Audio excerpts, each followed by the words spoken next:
Call the meeting to order. Can we have roll call, please? Commissioner Presley, Here. Commissioner Kelling, Here. Commissioner Miles, Here. Commissioner Bates, Here. Chairman Bruns, Here. Commissioner Madrigal, Here. Commissioner Eversmeyer, Here. Commissioner Graham. Here. You missed, Oh, I'm sorry. Commissioner Bricado. There you go. I apologize. That's okay. okay. Approval of the minutes for the January 11th, 2022 meeting. I make a motion. Motion by Ms. Picado. Second. Second by Mr. Manguel. All in favor? Aye. Any opposed? New business. Madam Chairman, can we make sure everybody's speaking loudly into the microphones so it can be heard on the TV? We're zoomed in, so people Okay. need to speak into the microphones. Okay, so we all need to kind of pay attention to that. P&Z 2022-02, Wilderness Hollow Estates, minor subdivision plat review. Mike Steniger is the applicant. Can we have a staff report on this, please? Yes, Madam Chair, this is an applicant that is seeking approval of a subdivision application to divide a 3-acre parcel from an existing 80-acre tract. You all received the staff report. I won't read it word for word, but we'll summarize. The executive summary is just basically that there is this 3-acre tract. It's an 80.86 acre overall that is owned by Mr. Steiniger. Mr. Steiniger wishes to just simply subdivide this one 3-acre parcel that has a 4,200 square foot home on it so that he can sell it to his son. And that's about as complicated as it gets. The lot would include the 3 acres, the existing home, and the provision for ingress, egress. There is a 50-foot wide access that is granted to the new owner, or that will buy the 3 acres. That's on the official plat that will be approved by the board and signed by the city clerk. There is a map that's showing the select property. It's right there, real close to Apache Drive. Inez Lane to the south, if you're familiar with that.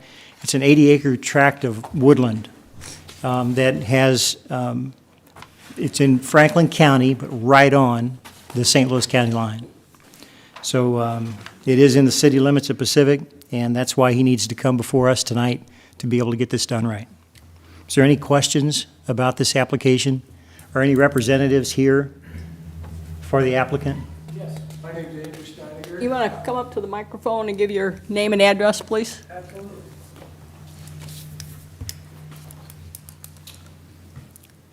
Hello, good evening. My name's Andrew Steiniger. I am the son who would be purchasing said home if subdivided. I'm currently residing at 1500 Wilderness Hollow Road, and I'm currently residing in the home with my fiance, a few pets. Right now, we're just looking to have this minor plat approved for the reasons that were just stated in your staff report. I know that there's public water that has been run to the property, and there are considerations for a development in the future, but I am strongly pushing against those because I, for one, enjoy the property as it is and would like for it to stay that way if financially feasible. I'd be happy to field any questions if anybody has any. So, give the floor to you. I have one, and that is just simply that your dad had told me that he wanted to keep it as woodlands and eventually give it to the heirs someday. That's the first I've heard that there was any talk of future development. Yes, so I imagine that he told me one thing and he told you another, because I have not heard any talk about giving it to any heirs. Presumably, I would be one of those heirs. So that's good news on my end. Fortunately, he is making me pay the appraised value, assuming successful subdivision. But if I get the property, I happen to be a deer hunter, turkey hunter, outdoorsman overall. I would not have any plans for development personally. And I don't think that my father presently does. I just know that there's a fire hydrant located on the property, and he had said something, oh, it looks like you have public water, but I don't have public water at the house. But no, I think that may be a case of him telling me one thing to prevent from giving me what I would call good news. I'll say also that there, at this time, is no request for public utilities. The house has its own water and sewer system, so that is not a factor in this request.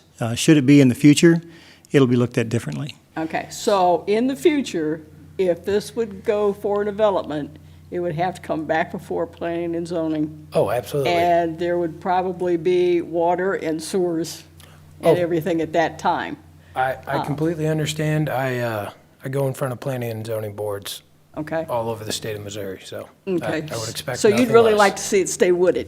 Yes, ma'am. Okay. Any questions or comments from any of the other members? Just one, Madam Chair. Okay, sure. As a person who formerly hunted in that area, there's plenty of game up there. Yes, sir, there is. I had 3 deer this season and was Okay. very happy with it. We had a turkey pecking on the front door on Saturday. You did? wow. Yes, my fiance called me and said a turkey was attacking the house.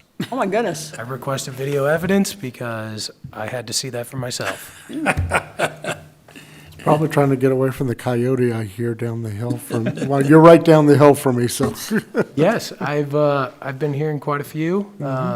Hopefully I can thin that herd, but I haven't seen any because I have a 10-week-old puppy, so he has been staying very close to the house because we've heard those coyotes multiple nights Yes. recently, and it sounds like quite a few.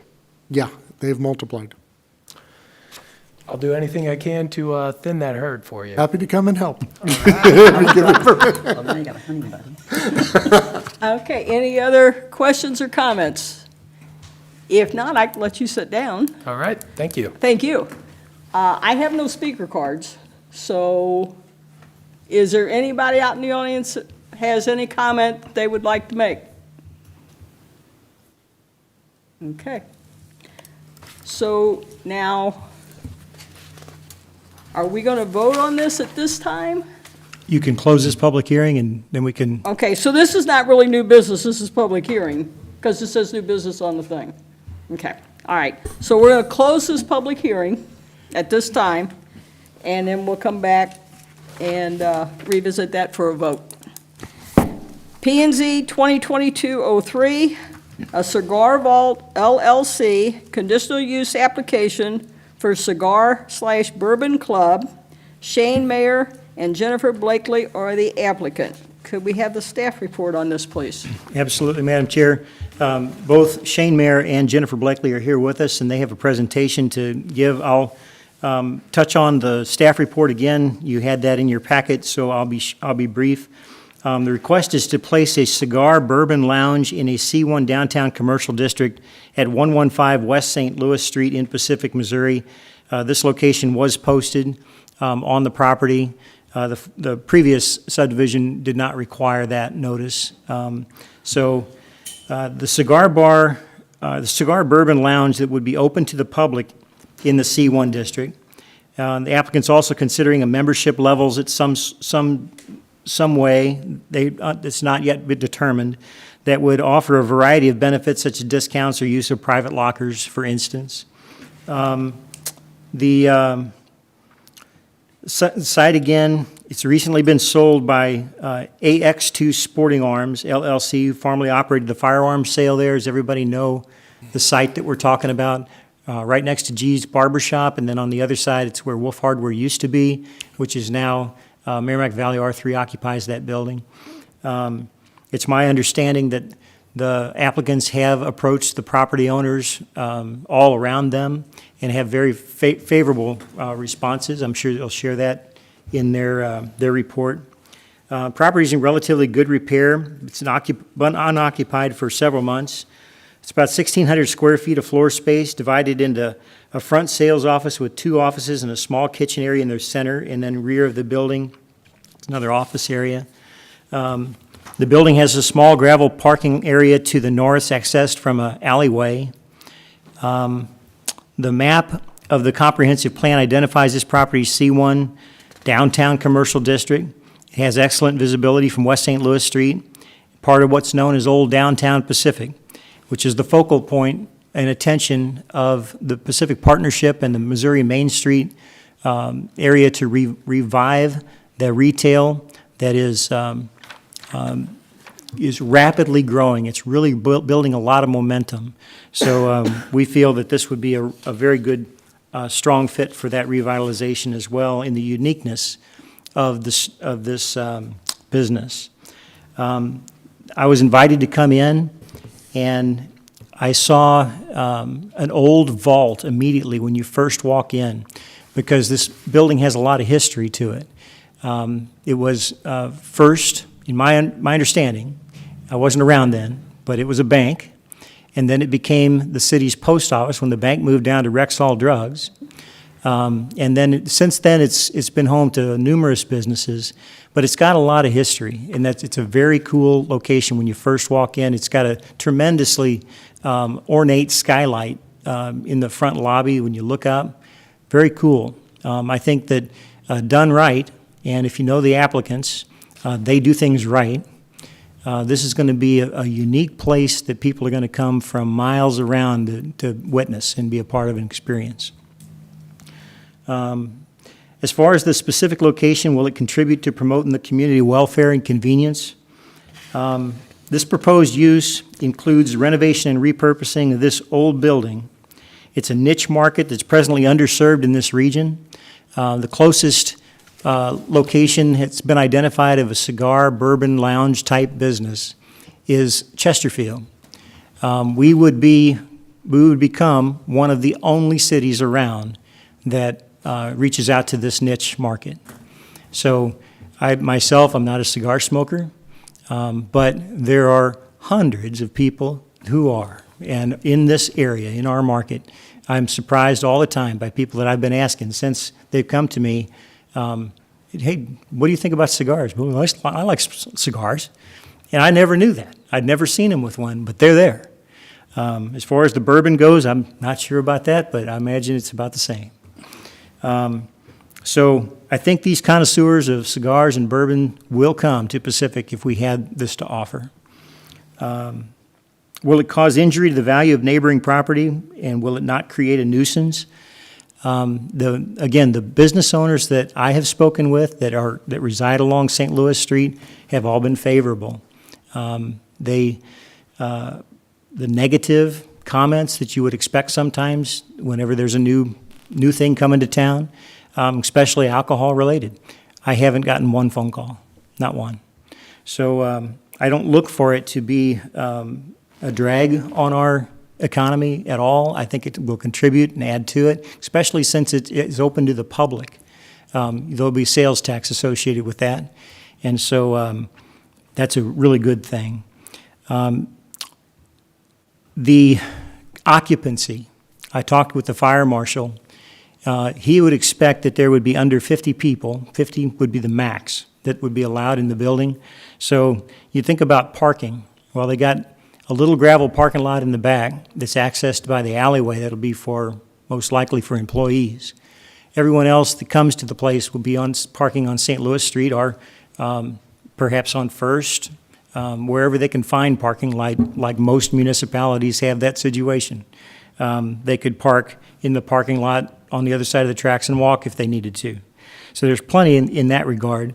But businesses that have been on St. Louis Street since the city was birthed have been used to that type of parking. When there was horses and wagons, they were parking on St. Louis Street. So is it consistent with the comprehensive plan and existing zoning district provisions? We believe it is. Growing our economy is listed as one of the top priorities in the comprehensive plan, and this absolutely does that. The promotion of adaptive reuse, restoration, development, and redevelopment of the city's existing commercial areas, including downtown, is among our community's highest recommendations. Although nightclubs and cocktail lounge taverns use is not listed as permitted in the C1 zoning, it is listed as an acceptable use with the passage of a conditional use permit. Will it provide Off-street parking, we talked about that. So there won't be any off-street parking associated with this business, in my mind. Will it provide erosion control? That's not applicable. Will it substantially increase traffic congestion? Not if there's only 50 people at a time maximum that can come there. We don't see it as being that crowded most days. Maybe if they're running a special event or some kind of a special promotion, they might reach that max, but as a rule, it's not expected. Future land use map designates commercial use for this site, and discussion in the comprehensive plan regarding future land use suggests the city would update and redevelop downtown Pacific. This standard has been met. The recommendation from staff is approval. Thank you. Okay. The applicant here, would they like to get up and provide us any additional information? And give your names and your addresses? Sure. Jennifer Blakely, 115 North First Street, Pacific, Missouri. Shane Mayer, 544 Orchard Lane, Eureka, Missouri. All right, I'm going to keep it short and stick to my notes. So we're here tonight to present our plans to bring a new business to downtown Pacific. We purchased the property to bring the Cigar Vault to Pacific, Missouri. The building itself is a unique space with old charm. It's absolutely perfect for a cigar lounge. We intend to sell cigars, cigar accessories, and have bar service. Many of you have probably been to a cigar lounge and are familiar with the environment, the clientele, and the overall vibe. We're going to explain tonight our plans for the building, share our vision for the Cigar Vault. A Cigar Vault is a place where you can choose from a large variety of cigars, stay, and enjoy. We will offer memberships with access to private events, discounts on merchandise, access to the lounge for meetings and private gatherings. Originally, we did intend on a private club. However, with our interest of building our downtown Pacific, having a place that's open to the public will drive traffic there and keep people coming back. I'm not going to take up a ton of time with statistics about cigars, but here's just a few points for those that may doubt that there's a market. The global cigar and cigarillo market was estimated at almost $17.5 billion in 2019. The revenue is forecasted to hit over $21 billion in the U.S. by 2025. In 2019, the revenues from tobacco tax amounted to $12.5 billion U.S. dollars. Cigarettes contributed to only 17% of that. The cigar industry is intended to grow, or expected to grow, 4% annually over the next 10 years. People of every age, over 21, sex, ethnicity, and income enjoy cigars, so it is a market for almost everyone. Create an environment for people to purchase, enjoy, network, watch sports, play games, and even work. Many cigar lounges are full of laptops and professionals relaxing, catching up on emails, and setting meetings. There will be a private meeting space, and it's not only cigar smokers who enjoy lounges. Many non-smokers go for the atmosphere. You can no longer just go to a restaurant, sit with friends, catching up for a couple of hours. Many are closed, and due to the staffing shortages, staff keeps tables moving quickly to accommodate the people that are waiting at the door. This area has a huge need for this. St. Albans is nearby, and they have a cigar lounge. And if you're a member of the country club, you can enjoy it. As Steve touched base on, there's Lit in Chesterfield Valley, the Cigar Box, STL in Valley Park, St. Louis Cigars in Chesterfield, Santino's in Imperial, the Hill Cigar Company on the Hill, 66 Cigars in Crestwood, Stanley Cigar Company in downtown St. Louis, JR Cigars in Clayton, Triple Leaf Cigars on Manchester Road, and Aiello's in Cottleville. Not Pacific, Eureka, Washington, Union, Fenton, Marthasville, Villa Ridge, or Wildwood. The closest place to go and enjoy a cigar is in Chesterfield Valley. The bar service holds multiple purposes for the establishment. First, it seems silly to have an opportunity to drive more revenue to Pacific and not take advantage of a place where someone can not only buy a cigar, but they can sit and enjoy a bourbon or a beer. Second, a liquor license allows us the ability to be vendors and offer bar service for special events at the landing hub. We currently refer guests to hire bar service from other companies in other towns. Now we can work to keep it local. And the third is that it creates a destination, not a stop, continuing our promise to bring people to Pacific, not through Pacific. And in the wise words of our biggest cheerleader on this project, the great Al Baldwin, who doesn't want to just sit and enjoy a cigar? The building is located next to the alternative school. A couple of months ago, I had a discussion with the assistant superintendent. He didn't feel that there was any conflict with this business and the school. The program will relocate to a school facility in the future. The exterior will remain the same, only cosmetic improvements. We did meet with the fire marshal. We discussed capacity and improving on the exit signs. I also spoke with the police chief, and he feels that there are no issues with a business like this in the downtown area. Keeping spaces clean and fresh is something that we're good at. There are several products available that work alongside our special filtration and circulation equipment to keep the air fresh and moving. We will keep the original skylight and the surrounding tin ceiling and use the opening for a vent fan. You guys have the blueprints that we created off of the current measurements of the building. There's only cosmetic changes, paint, floors, improving the existing bathroom, uncovering portions of the original brick and putting in a bar. We intend to keep as much of the original charm, even doors and windows from renovated properties throughout town are going to be used for the decor. An eclectic, inviting space that gets people in and wanting to bring a friend when they return. We can achieve our liquor license through the state of Missouri with a signed document that the city doesn't have an issue with the distance to the school as long as it's signed by our current alderman. Let me ask you, are you planning on serving any food? No. No, okay, so it's just strictly bar Yep. and cigar? Yes, just strictly bar and cigar. Okay.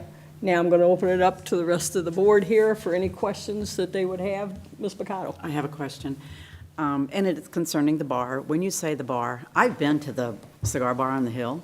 It's fun. You're going to sell the beer? Because I know down there it's very limited, and that's the only one I've ever been in. But they can bring in their own and keep it there as well. Members can purchase bottles from us, so if they want a high-end scotch or a high-end bourbon, and they'd like to keep it in their locker, because we'll have private lockers for members where they can keep their humidors or they can keep their expensive bottle of scotch, they can do that. But as far as everyday people, it's only to come through the front door. Good. And once something comes into the building, it cannot leave. My other question is, what kind of a selection of cigars? I know that one had a huge room you went into, and I don't know a thing about it. They've worked for years to build up that selection.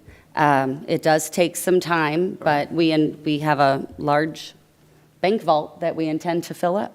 So you have an area, Yes, we're going to keep the grow? original bank vault, and we're going to use that as the humidor. Yeah, the vault's 9x9, which is puny in comparison to some of these places that we've been to around the country. But we just don't think there's such a demand to have 7 million cigars, so we're going to start with that, and if we need to grow in other ways, we will. If you need to expand, you can expand in the future. Absolutely, Well, hopefully that will work. absolutely. Any other, Mr. Cullen? I just think it's gonna really help some of the other businesses downtown, as far as like you've got 3 restaurants very close by. I just think, it's a good meeting place, it's a good place to say, let's go out and get something to eat after we're done or before.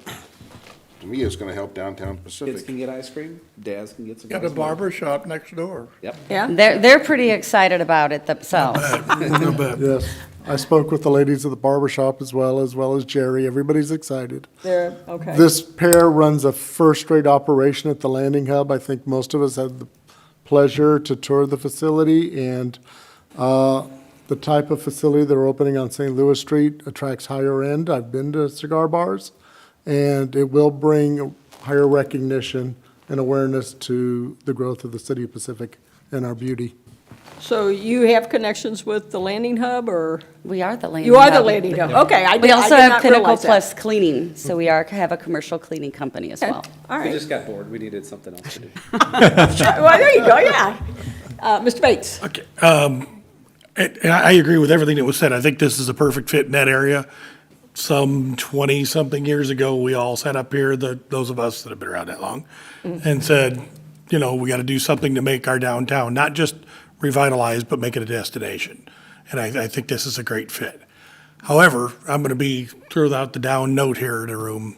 The first thing that popped into my mind was, man, we're just coming out of this pandemic. This is going to be a fairly cozy environment. I don't see it being a concern for the city, but I do see it being a potential risk for you all. And is that a concern that's on your radar? And We have been with the Landing Hub. We go to several conferences. We've just been down to the Builders Show in Orlando. We toured different cigar bars there, and we toured different cigar bars around the area. And there doesn't seem to be too much of I mean, we're going to have different areas sectioned off, you know, so it's not only one gathering area. So obviously, if somebody would rather just get their cigar and sit outside on a bistro table. Sure. Well, I guess as a follow-up to that, what I'd add is many of the businesses that you listed were either in St. Louis County or St. Louis City. And we know that they were a little more stringent in their restrictions. But you also mentioned one that was in Imperial. And my question would be not regarding the restrictions, because you can't really control that, but was the business down? Have you heard anything about business trends They in just those moved areas? the one in Imperial in the last year to a place that's 3 times the size of what it was. Okay, so they're still doing well, is what you're saying. Okay, Yeah, they outgrew their previous location. okay, And that's very ideally, if we good. got to a situation in which you had to limit people, then you can buy cigars still and then depart. So- Sure, okay, and that's fine. I just, you know, like I said, it would certainly be a concern on my mind regarding the business model, so. Well, and a lot of the different cigar bars, once they develop their clientele, then they can also purchase still from that cigar bar and have them shipped. So if you have somebody that comes into town but maybe lives in Chesterfield, although we still want them downtown to come, but it also still creates revenue without actual bodies in the building. Okay. Ms. Thank you. Picato. Ms. Picato? I have another question. You brought up the bistro table. Do you plan on having something outside? Because I know the parking lot, we said. Out in the back, we have a little area that is currently, you know, it's an excess for parking, but we will probably have a small, There's a roof, the overhang of the roof exceeds about 9 or 10 feet, I want to say, from the back of the building to there's a concrete barricade there right now. We could put 2 or 3, and it wouldn't affect, because we still have 4 or 6 parking spots for in there. Thank you. Okay. Any other, No, I think it's a good fit. it sounds. I'm a cigar like person it is. myself and bourbon, so. Anybody else? Mr. Presley? Well, I just want to say I've known them the last couple of years. You guys have been in town, and I just think it's amazing what you guys have already brought into town, and this just enhanced that more. And I appreciate you guys coming into Pacific and investing your hard-earned dollars in a community that you're not from. You know, you weren't born and raised here, right? Nope. Yeah, so we appreciate that. And this is what we're hoping to see in Pacific in the future, is just not only community people coming together, but people like you is a true story of what other people can do coming into Pacific and investing their money here with a welcoming environment like we do have in Pacific. So thank you very much. I appreciate that. Thank you. Anything else? I think I can let you guys sit down now. thank you. And is there anybody in the audience that has anything that comments while this public hearing is open? If not, that public hearing is now closed. Mr. Roth, the zoning code review, would that be under new business, not under public hearings? Yes, I think you could probably go back to the subdivision plat if you wish. Okay, we're going to go back to new business. The Wilderness Hollow Estates minor subdivision plat. Motion to approve. Motion approved by Mr. Eversmeyer, second by Mr. Manguel. Can we have, pull the vote on this, please? sorry to go to my list. Commissioner Presley, Yes. Commissioner Culling, Yes. Commissioner Miles, Yes. Commissioner Bates, Yes. Chairman Bruns, Yes. Commissioner Madrigal, Yes. Commissioner Eversmeyer, Yes. Commissioner Graham, Yes. Commissioner Mercado. Yes. Motion is approved, 9-0. So this will now go before the Board of Aldermen at their next meeting, April 5th. April the 5th. Okay? Can I just make one comment? Sure. It was discussed briefly when the applicant was here earlier. There's no water and sewer, public water and sewer service proposed to, I forget, I don't have it in front of me, the small lot. Right. And the city could impose that requirement. And I know that's not the intent here, and so the ordinance that will be drafted will note that, that there would be, I guess, some type of relief granted. City attorney would handle the wording. However, as was also stated, obviously, if the property is subdivided in the future, the water and sewer requirement would be back in play. Yeah, that can be put in there, right? Yes, absolutely. Okay. Yes. We need to get that put in there. Yeah, and I just wanted to kind of note it for the record. Here, because there's an existing residence, it's already got its own well, and it's a simple two-lot subdivision. There's no particular need to extend the water and sewer. However, if in the future either property would develop, but obviously the bigger parcel, of course, then the water and sewer would have to be extended there. Right. Okay. Okay. The Cigar Vault LLC. I make a Motion. motion that we make a motion. We make a motion to approve. All right. Don't, ladies first. Ms. Picado has motion on the floor I'll second to it. approve, and Mr. Miguel second. Can we pull the vote on this, please? Commissioner Presley, Yes. Commissioner Culling, Yes. Commissioner Miles, Yes. Commissioner Bates, Yes. Chairman Bruns, Yes. Commissioner Madrigal, Yes. Commissioner Eversmeyer, Yes. Commissioner Graham, Yes. Commissioner Mercado. Yes. That motion is approved, 9-0. And this will also go before the Board of Aldermen at the April 5th meeting. And we wish you well. Good luck. Are you going to go celebrate with a cigar and a shot of bourbon? Okay. New business, zoning code review, section 400.130, C2 arterial commercial district regulations, suggested C2 updates.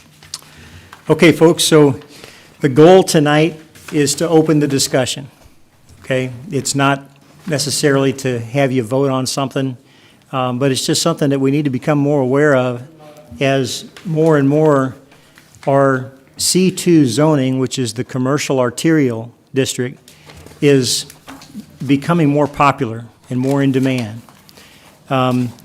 This section 400.120 hasn't been revised for 10 years. So because of that, there are some things that, in our estimation, are becoming outdated, and some things that we need to think about. I'll ask Ryan to put up on the board a little PowerPoint presentation. If you could go to full screen on that, Ryan. It's just a little study that I did that highlights some things that are, in my mind, areas to focus on, things that we could do a little better, perhaps. I'll let him find that. So if you go to, is it view? Okay, there you go, good. All right, go ahead and advance. All right, so you're all familiar with the ordinance. I've got a copy of it for everybody. But the district's composed of those areas of the city for principal use which is and ought to be regional commerce, or regional commercial and retail centers and entertainment facilities. Okay, so that is what it's restricted to, those three categories in this very first opening opening paragraph. Go ahead and advance. All right, so permitted use regulations, it lists a number of them, right? Item 3, though, retail stores generally found in regional shopping facilities include, but are not limited to. All right, so what's that mean? Permitted use regulations here's the list, but it's not limited to this. So if we come up with something else, does that mean that it can be a permitted use also? Just a question I had. You're reading through here, and I've, like on item F, barber and beauty shops, I put C1 there also because it is also in C1. You find it in C2 and C1. Dry goods.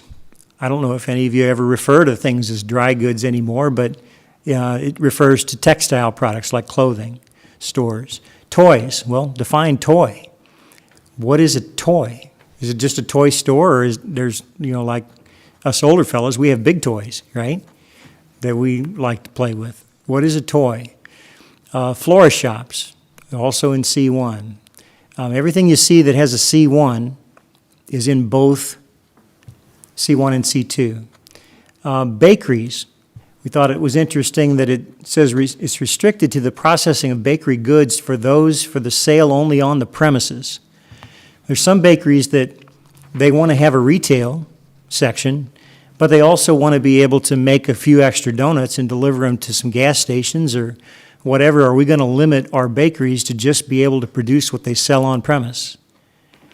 That might be something to consider revising. And then item W, licensed and certified massage therapists. You all remember when we had young lady Angel that came before us in her little massage office or business there in the second floor of the brew house.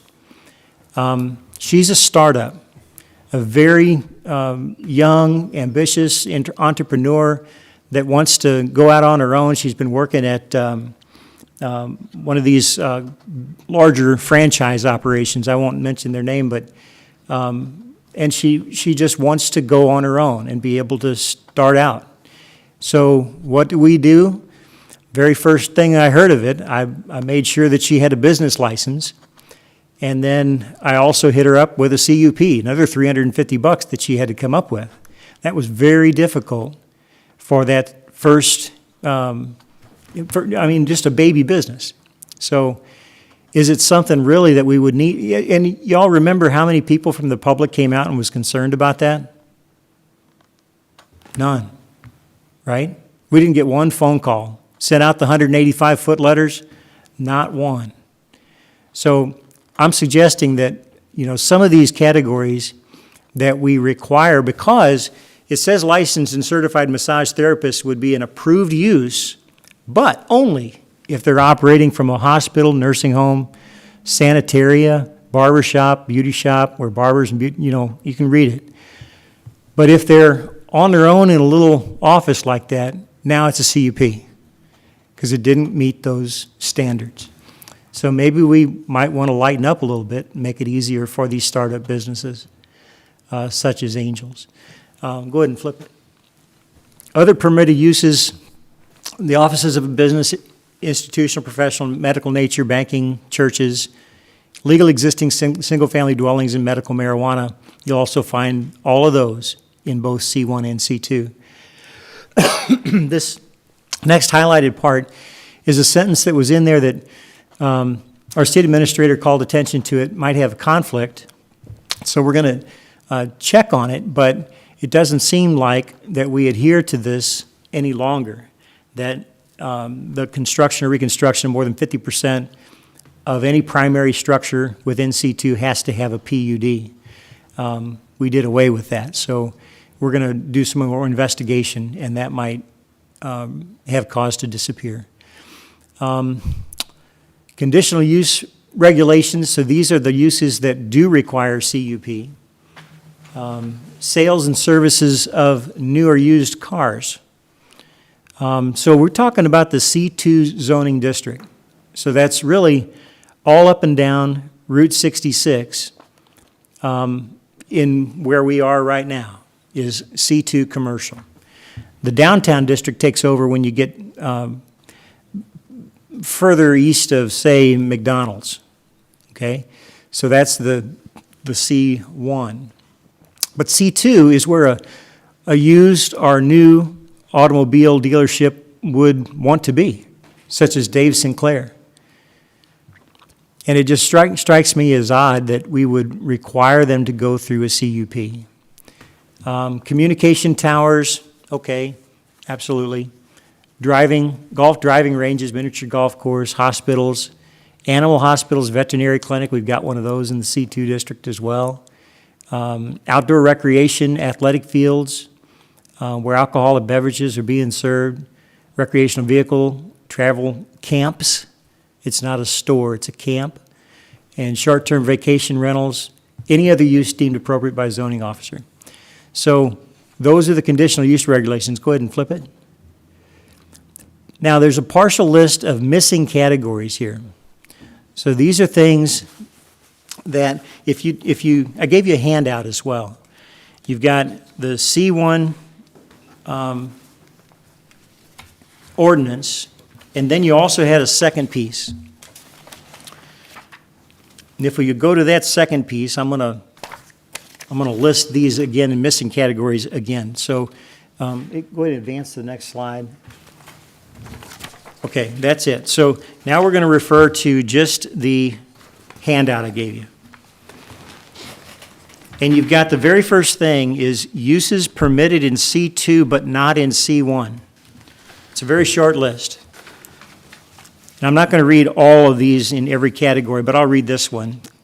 So, uses permitted in C2 but not in C1 are clothing and apparel, hobby and sports equipment, gifts, novelties, and jewelry, the dry goods we spoke of, clothing stores, and toy stores. All right, that's not permitted downtown, but it is permitted in the C2. And I was wondering, why is that? Because I've been to old downtowns that had little toy stores. They're awesome. You know, that could be another unique thing that's found on St. Louis Street that we don't allow unless they jump the hurdles. So use is permitted in both C2 and C1. I thought this was interesting. If you do a side-by-side comparison, it's a long list of all these things that could go either place.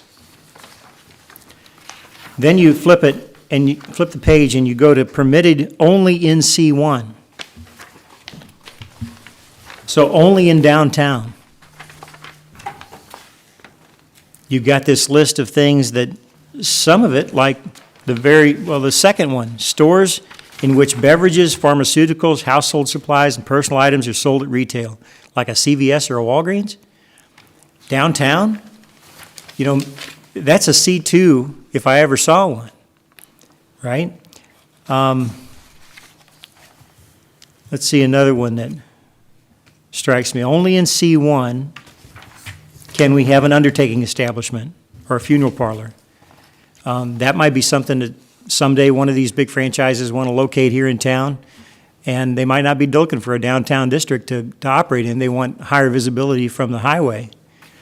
That's where you see them in communities like St. Charles on I-70. Child and adult daycare centers, only in our downtown district. I question that one. Convenience stores, again, stores selling non-convenience items in addition to convenience store items. Convenience stores typically go to the major intersections. And so like you think about a 7-Eleven, that type of thing, or would that be located in our downtown area? Equipment rental businesses, that's going to be a large lot use, typically like a Chaseco. They wouldn't be operating in our old downtown district. The farmers markets and fruits and vegetable stands, well, the only farmers market or vegetable stand I'm thinking of is Harry, right? So Harry Engelhardt, everybody knows where he's at, and he's closer to C2 than C1, I guarantee it. But not that we wouldn't want to have that in our C1 downtown district. They've tried it before at the Partnership Pavilion.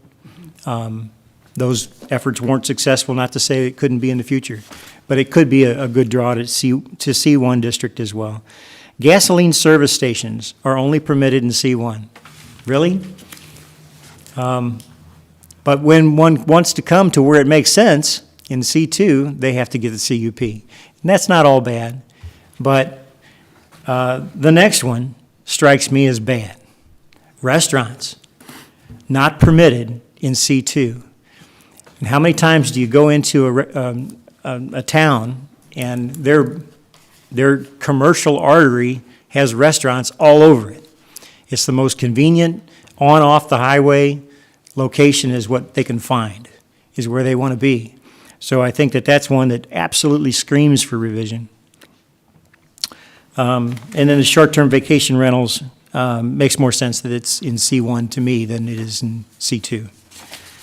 So the last page of this, and I promise I won't keep you all night, missing from C1.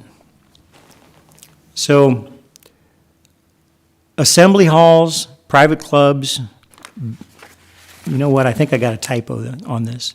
Missing from C2 is what that should say. Assembly halls, private clubs, lodges, organizations, building material sales. That's like what a lot of people, one of the most repetitive requests I get. When are you all going to bring a Menards? When are you all going to bring one of those big box lumber businesses? But if one wanted to come to town, they're going to have to pass a CUP. Business machines, office supplies like Staples or Office Depot. I'm just going to touch on the highlighted ones. Convenience stores, we talked about. Decorating supply sales, such as a Michael's. Hobby stores, that type of thing. Equipment rental business, we talked about. Gasoline service. Hotels. Major recreational equipment and parts and accessories for them. Sale, rental, service, storage, or repair. So Byerly RV, if they wanted to move to Pacific, they'd have to pass that CUP. Motor vehicles, car sales, restaurants in there, sporting goods, and the personal, that's a little typo under sporting goods. It should say stores in which beverages, pharmaceuticals, household items, and personal use items are sold.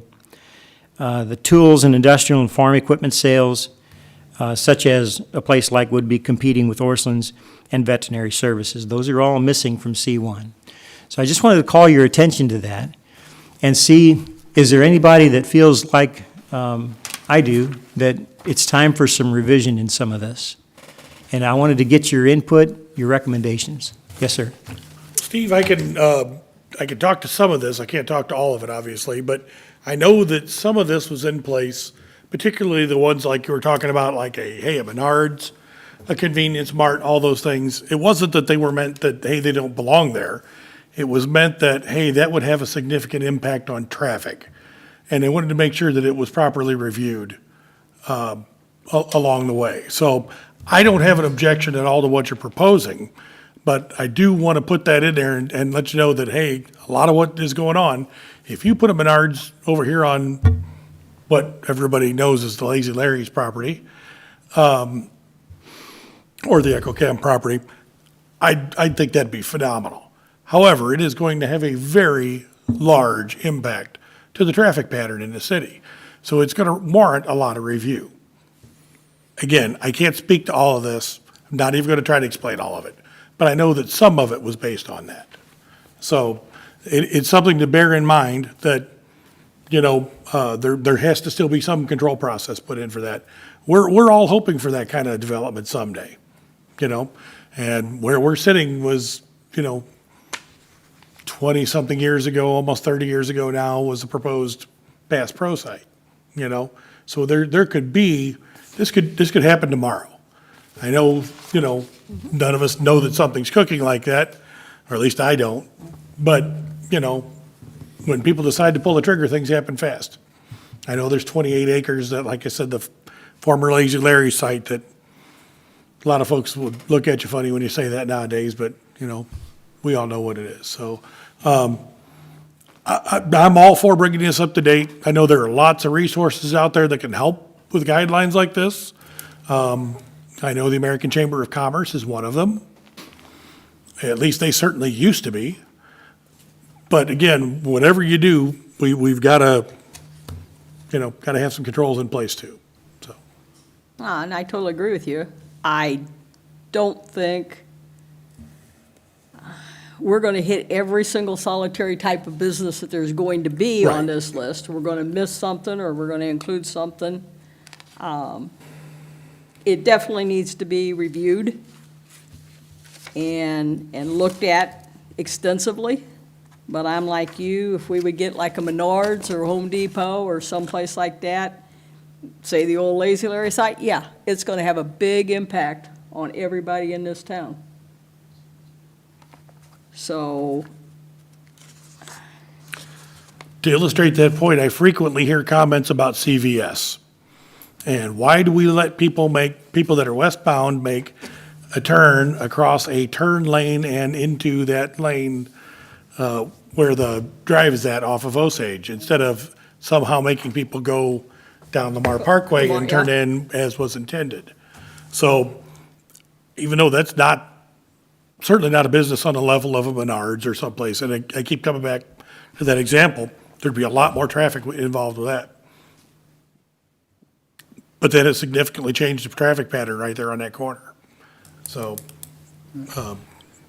that's, Madam Chair. yes, A couple things. One, is there a way we can get a copy of the zoning map so we know where the lines are drawn on C1 and C2? And That's a really good question, and yes, you can, but it's accurate for the most part, but there are some things that aren't updated on our existing zoning map, and we do need to order a new one. I think, if we're going to discuss where, the C1 and C2, I think we need to know where it's at, for one. Two, one thing you need to reference over the years, of course, we've had that Main Street program, all right, dealing with the downtown, and I don't know, there was a series of blocks that covered. If we're still tied to that program, then we need to look at what we agreed upon, what would be allowed in that area. The other thing on the CUP, I'm going back years, Mike, a lot of the stuff, especially on Old 66, they wanted to keep it all under CUP so we could address the way the buildings looked like, for the Route 66 look.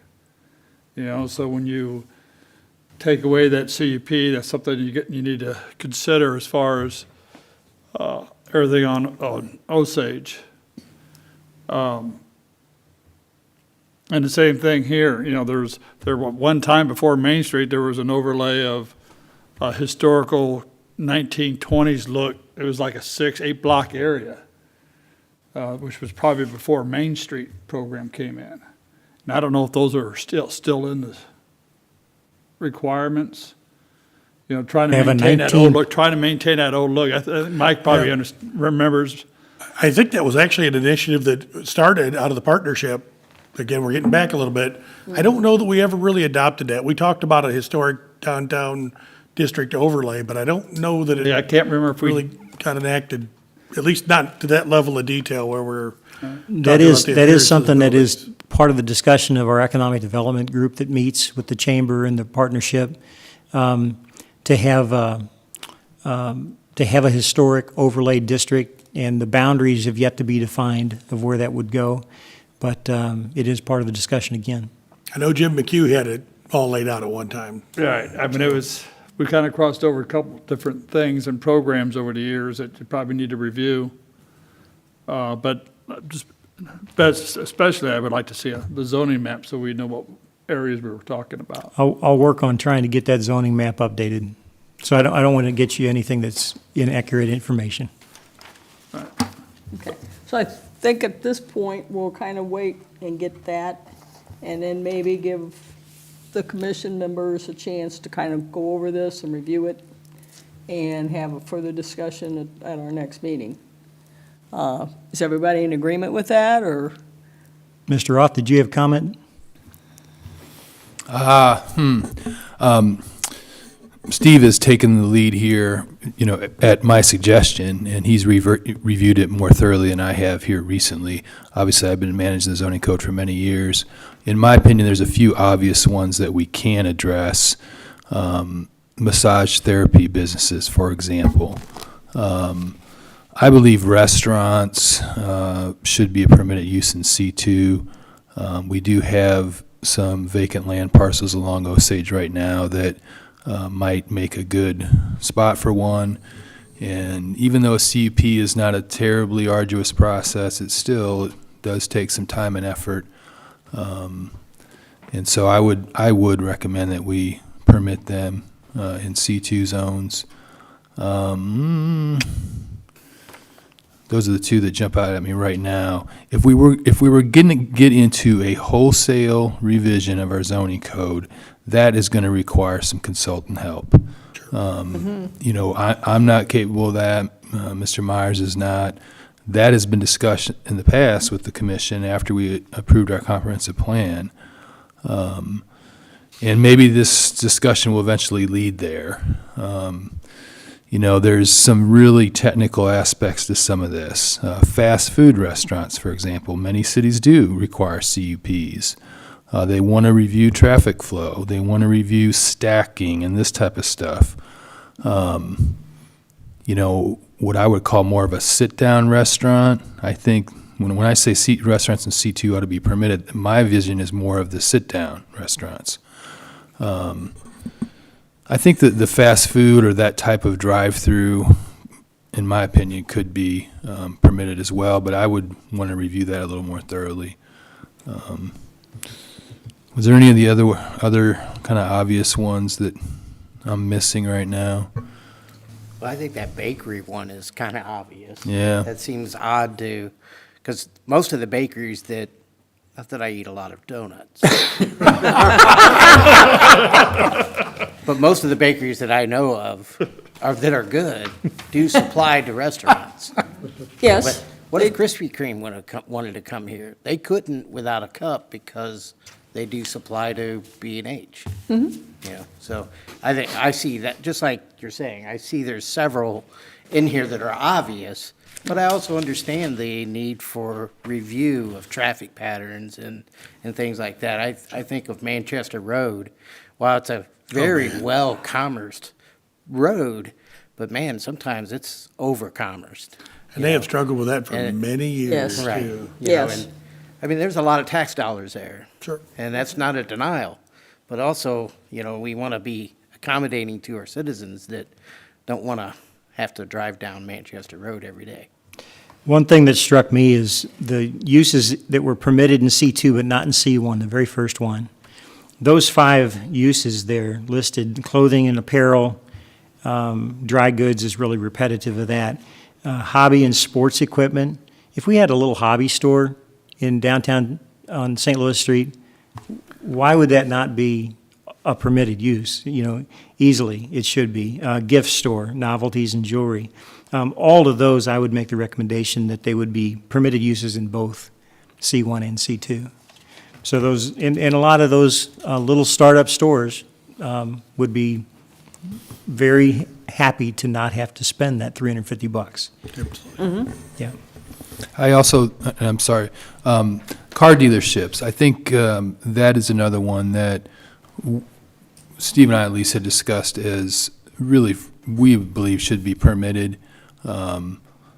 We've had a few CUPs since I've been here, and again, no public input. The CUP that was granted for the old bowling alley property was attached to sales of autos and actually power sports marine boats. There was no comments there. We had a recent proposal, it's actually in the C1 zone for a small car lot. That one hasn't come all the way through. It was actually at a location that was previously used, so we're kind of reviewing that through city attorney to determine what the exact situation is. But again, these are just our suggestions, recommendations. You all as the planning commission, you know, really do need to give us some feedback here, but Can I make a suggestion? yes.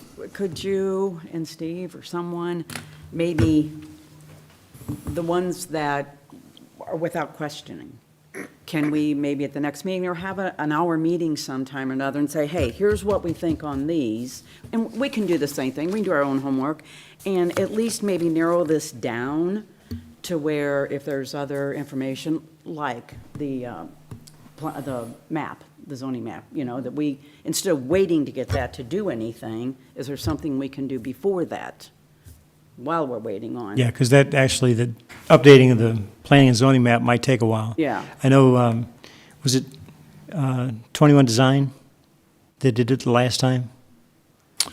They produced the map, yes.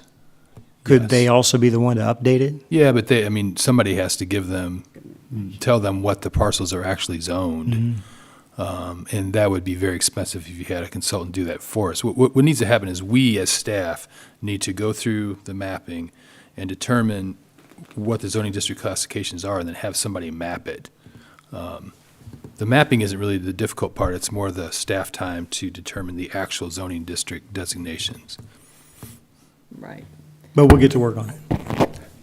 So maybe at the next meeting, you guys can get together for the most, ones that stand out. Like the suggestions And put you that just list, had. suggestions, say, okay, we really think we need to do this. And then, in the meantime, we can kind of look at some of these other things and see what recommendations are Even if we're only addressing a handful of things at one at a time. time. Yeah. We're still And getting something done. I Yeah. think that's probably a better way to do it than to Think so, try and too. address every single solitary one at one time, or we're going to miss something. Along with that, Madam Chair, can I make, and maybe this is only me, and feel free to say so. All the history with the city many of us have here, I still don't have in my mind a clearly defined definition of what constitutes C1 and C2 as per our zoning currently. So I know if you look at other cities, they generally have a pretty well-defined definition, but I don't feel like we do. So I think at some point in time, we ought to address that too and say, this is, I know what is zoned currently, I get it, but,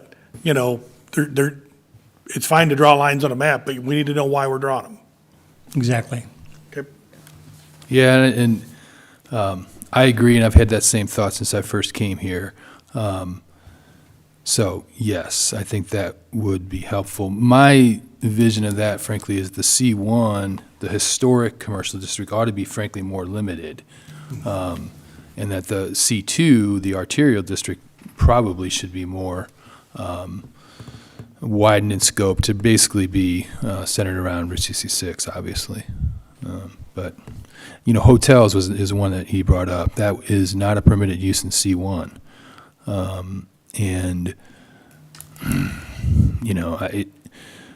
in my judgment, again, I think that there's been a lot of direction in the city. Of course, the landing hub, those folks were just here. There appears to be a lot of business activity related to that type of business. And so, by requiring the CUP, you're saying a message, not sure if we really want you or not. And look at downtown Herman right now. There's 2 or 3, what I'd call a mini hotel that's built in a historic building that it's operated. It's kind of a hotel and kind of a bed and breakfast and kind of an Airbnb, That's kind of what they're going to do with the old middle school too, right? Yep, absolutely. So, someone's going down to that scale. There may be someone that decides to, hey, here's this old building. Why Right. not? Why Like they not? do in Right. Herman. Sure. So I agree. We should probably look. Yep. Okay, so at this point, we'll kind of let you guys group We'll keep working at it. what we did, and then we'll have further discussions down the road. Okay? Thank you. Thank you. Old business. No old business? Committee reports, Board of Aldermen. Nothing, Nothing? Okay, Board of Adjustments, We have a meeting on April 6th. April 6th. Yes. Okay. And City Administrator. Just a quick comment. Steve is, of course, in the zoning officer chair, and he has been tasked with many different zoning items. Bakery is a great example, right? We did have a bakery proposal. He looked at the zoning code as he's supposed to. He brought it to me, says, hey, stop. When, you know, these people want to have a retail location, but also, you know, sell and make deliveries outside the back door, essentially. And he's absolutely right. It's a conflict. And, you know, in that instance, full disclosure, we told the operator, as long as they maintained a primary retail storefront and the processing piece was very limited, that then we would accept that.